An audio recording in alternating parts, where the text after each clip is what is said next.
Magandang araw mga ka-aerial defense, may ibabahagi na naman ako sa inyo dahil ngayong araw na ito ay may bagay tayong pag-uusapan.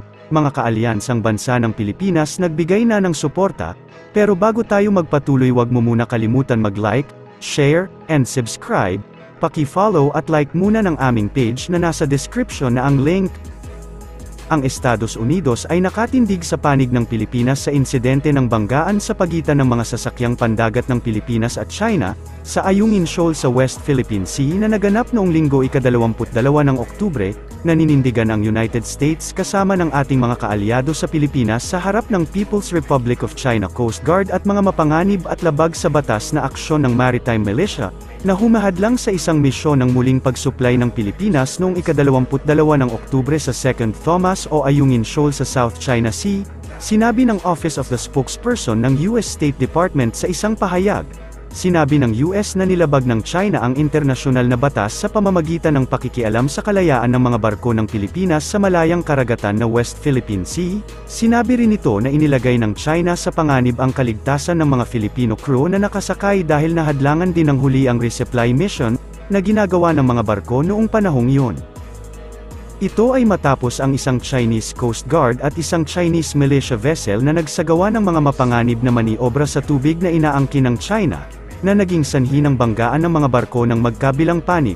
Iginiit ng Estados Unidos na ang Ayungin Shoal ay kabilang sa Philippine Exclusive Economic Zone batay sa international law, nakasaad sa isang 2016 arbitral ruling na walang legal na batayan para sa China na magkaroon ng karapatan sa mga maritime zone sa nasabing atoll.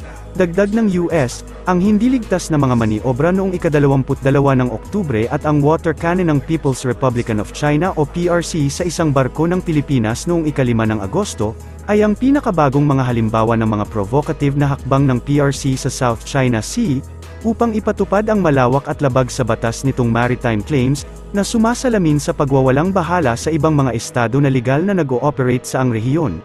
Ayon sa pahayag ng US, muling pinatutunayan ng Estados Unidos na ang Article 4 ng 1951 US-Philippines Mutual Defense Treaty ay umaabot sa mga armadong pag-atake sa sandatahang lakas, pampublikong sasakyang panghimpapawid at sasakyang panghimpapawid ng Pilipinas, kabilang ang mga Coast Guard nito kahit saang parte ng West Philippine Sea. Dagdag nito, sumunod na ring nanawagan ang Japanese at Australian ambassadors to the Philippines ng pagrespeto sa United Nations Convention on the Law of the Sea, kasunod ng panibagong harassment na ginawa ng China laban sa mga barko ng Pilipinas na magsasagawa sana ng resupply mission sa mga sundalong Pilipino na nakabase sa West Philippine Sea. Sa naging statement ni Australian Ambassador He Kyung-yu, umapila ito ng kapayapaan at stability sa West Philippine Sea, kasama na ang pagrespeto sa mga probisyon o nilalaman ng UNCLOS, isang napakahalagang international waterway ang West Philippine Sea para sa iba't ibang mga bansa aniya, kaya't mahalagang mapanatili ang katatagan dito.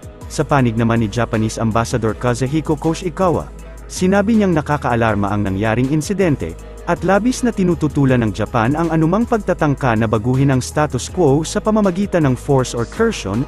Sinusuportahan din aniya ng Japan ang posisyon ng Pilipinas, kasama na ang panawagan nitong respetuhin ang 2016 Arbitral Award at nilalaman ng UNCLOS. Una nang nagdeklara ang American at Canadian ambassadors to the Philippines ng kanilang pagsuporta sa Pilipinas, kasunod ng panibagong maritime incident sa West Philippine Sea. Nagpahayag din ng suporta ang iba pang bansa sa Pilipinas at sinasabing tumitindig sila sa posisyon ng Pilipinas.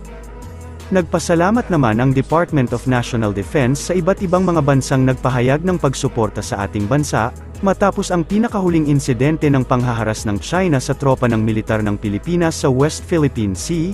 Ito ay may kaugnayan pa rin sa pinakahuling insidente ng panghaharang at pagbangga ng China Coast Guard at Chinese Maritime Militia vessels sa supply boat ng Pilipinas sa Ayungin Shoal, na nagsasagawa lamang sana ng rotation at resupply mission sa BRP Sierra Madre. Sa isang statement ay sinabi ni DND spokesperson Director Arsenio Andolong, na kinikilala nila ang gobyerno ng France, South Korea, at Japan na tumindig para sa Pilipinas laban sa ilegal at mapanganib na naging aksyon ng China sa West Philippine Sea. Ang naturang mga bansa ay iisa ng posisyon hinggil sa nangyaring insidente kung saan binigyang diin ng mga ito na walang karapatan ang China sa West Philippine Sea, kasabay ng pagbibigay diin na ang mga aksyon na ginagawa nito ay nakakaapekto sa katatagan ng Indo-Pacific region.